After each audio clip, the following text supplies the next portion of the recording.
Hi, this is Tom Mitchell. I'm on location at one of my favorite sites in Utah on the north slope of the UINTA Mountains. I decided to come in here. I've been watching the conditions and just waiting for the right conditions to try to get the Milky Way over this area. And it was a new moon a few nights ago, so tonight's just about 9%, just a crescent, and it sets at 11 o'clock. So my plan is to try to get this shot. It may not be dark enough at about quarter to 11, but I'm going to start photographing at about a quarter to 11 and see if that little bit of moonlight plus the little bit of light that's going to be still in the western sky at that time will help light up the mountain peaks behind me, and the Milky Way will be in the right position, right close to it, and I'm going to see how it turns out. Yeah, I'm just really curious to see. I've got Plan B and Plan C. Plan B is going to be to wait until about midnight, till the sky is really dark and the Milky Way is a little bit more dead center over the peaks, and then I will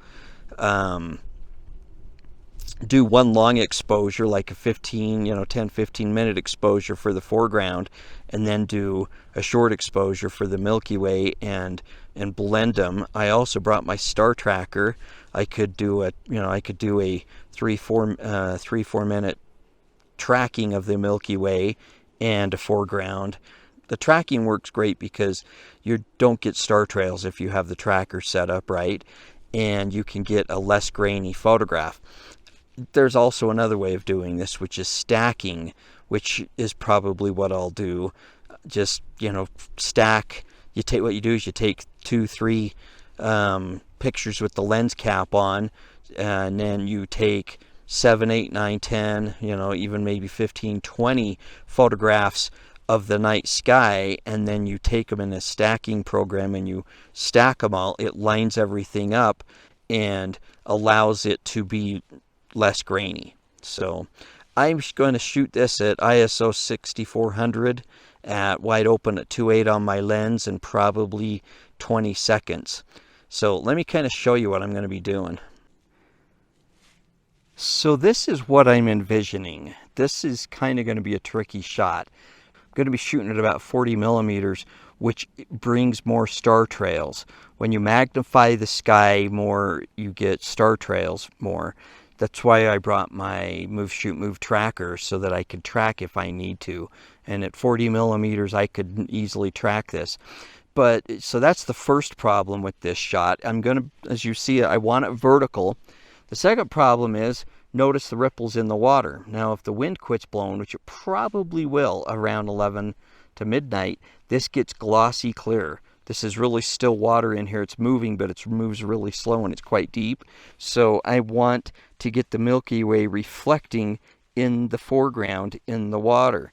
But that's the second problem with this shot is, am I going to get the Milky Way reflecting in the water?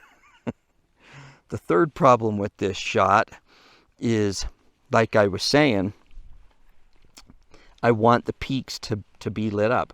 I want to do this all naturally. That's my goal, is to pull this off with one exposure, without any tracker, without any blending of two images. I want to try to pull it off with one exposure because the conditions are going to be just right, possibly, to do it. Like I said, the moon is going to be going down at 11, and that last bit of moonlight around, just as it's setting, should light up those peaks great. It's at about 9%. It may not be enough. I might want to wait until it's like 25%. The problem with waiting longer is that the moon is setting later and later, like a half an hour later every night. So, 3 nights from now, it's going to be setting an hour and a half later. So it's going to be setting at 12:30, which is doable. And I might come back up here and see, but I really wanted to pull it off this night because we've had a bunch of storms and they're blowing out. It's drying out. the moisture that was kicking in from the south is leaving, and it's making the sky really clear. Part of getting a good Milky Way shot is having a good clear sky, and with all the smoke that's been coming in with the high pressure that's been over the the Rocky Mountain West, the smoke that's been coming in from Canada and stuff, the skies have been quite hazy. This is a perfect night as these clouds pull out. All this moisture should dry up and leave, as the sun goes down, the high mountain thunderheads like this and that evaporate and go away, and I should end up with a really clear sky and all the right conditions to pull this off if the wind quits blowing and I get the reflection in the water. So I set up camp just a short walk back from here. I was lucky to find a spot. It's Thursday night, and a lot of people are coming up here because it's a 3-day weekend in Utah. The 24th, most stuff is closed. But I was able to find a nice little spot right over there to pitch my hammock and set up. And I'm going to just spend the night because I'm going to be shooting, probably until 1. I'm going to start shooting, like I said, at about 11, and I'll probably shoot until about 1 o'clock as the Milky Way moves into different positions. And I'm going to walk this and scout some other areas along here that I want to do. This is the spot where I took a photograph that I titled Christmas Angels. It has this low sun. It was in the fall, this low orange sun lighting up the peaks behind me and these cool clouds that look like birds almost. And I really like that shot. And so I like this spot because of the reflections I can get here. But there's some other spots along here too that I'm going to go check out and just see what I like. So I'm going to shoot at night and do some more video once the sun goes down and once I start photographing. It's going to be minimal because I'll have to be lighting myself, but I'm going to try to pull that off and see what I can do shooting video while I'm actually shooting the Milky Way. So stay tuned.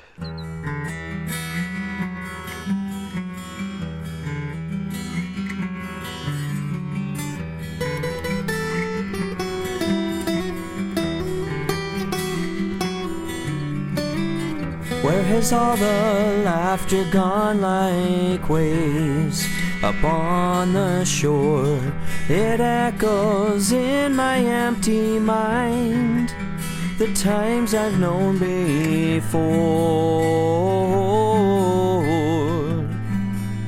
the times I've known before. Well, the sun is officially set. There's still quite a bit of light on the horizon. Mosquitoes are awful. And once the sun goes down, it starts to cool off. The mosquitoes come out in droves. I walked up and got that time lapse and was talking to that other photographer, a guy named Nam. He's from Vietnam. He says he just goes by Nam. But he's right in the same very general vicinity I want to be. I told him, no, it's not a problem, man. You got there first. You're set up. He said I think he's going to stay set up there until all night long, but I don't know. I'm going to go back at about 10:30. And it's 9. So I've got a couple hours. So this is this little campsite. There's my car. And it's just right off the road. There's some people camping over there through the trees. But I'm right along the river. I won't make a fire. I don't see the point. I made my dinner with backpacking stove. I'm going to be listening to the sound of the river all night long. Isn't that wonderful? You can see the peaks right through the trees. It's a nice shady little spot that I found. There's my setup. So like I said, it's just after 9. It's like 5 minutes after 9, and the mosquitoes have come out in droves. So I'm gonna go crawl into bed and just lay there. I've got mosquito netting so the mosquitoes can't get me. Lay there and listen to an audiobook for a while, and I might take a nap. I'll set my alarm for 10:30, and then I'm gonna jump out of bed, grab my gear, and walk back down there at 10:30 and start photographing. It gets cold up here. It's going to get down to probably 45 degrees at night. which, you know, I know that's not cold for me and it's not cold for here in Utah, but if you're watching this and you live in the south somewhere, that's winter temperatures for you. But I'm at, I think, 9,000 feet above sea level, and the cold air starts to come off of those mountains and just flows down these river channels, and just it can get cold. It could higher up, it could get down to freezing this time of year, but in here it'll probably get about 40-45 degrees, and the mosquitoes go to bed. They just hunker down when it starts to get cold. So by about 10:30 should be doable. I won't be getting eaten by mosquitoes, and I'll be able to, you know, go stand over there and photograph without getting eaten alive. Dang bugger got my hand. So I'm gonna go crawl in the hammock and escape from these nasty buggers. This is the view of the sunset from inside my hammock, looking through the bug mesh. Look at that. It's a great campsite, even though it's right off the road. That's just exactly what I was looking for. Well, here I am out here in the dark. The guy just up the way from me had to run over and go pee something, so I figured I'd get a little bit of video. I didn't want to video while he's standing there, and it's just so nice and quiet. The stars are amazing, absolutely mind-boggling what I'm getting. The reflections in this stream, and it's really cool. Let me show you a couple of these. My dramatic side lighting. Ooh. Ooh. So I'm right on the edge of the river, and the beaver keeps swimming back and forth and slapping its tail because it knows we're here. Bugger keeps causing ripples. It's annoying. Yeah, once the wind quit blowing, the breeze that was coming down, it's just crystal clear. The water is just totally crystal clear. You can see the reflection of the Milky Way in the water. It's so cool. So I just finished a 15-minute exposure at ISO 1000, just to get a foreground, to try to get this foreground for a merge. My goal is to get all this just one shot, but I'm also going to do other options, to make sure I get something that I really like. And that 15-minute exposure, now I have to wait 15 minutes for to process, because when you're doing this and you're doing a long exposure, longer than 30 seconds, turn on the auto noise reduction. It helps a ton. But then it takes 15 minutes to process. Well, it's about 11:30. I've had to put on a hat and a jacket. It's very, very high humidity and cold. It's probably about 50 degrees. I've been getting some really good stuff. I'm loving what I'm getting. And there's this great green air glow going on, and some like a magenta in the sky. Just really cool. So let me show you this one. So there's one I just got on the back of my screen there.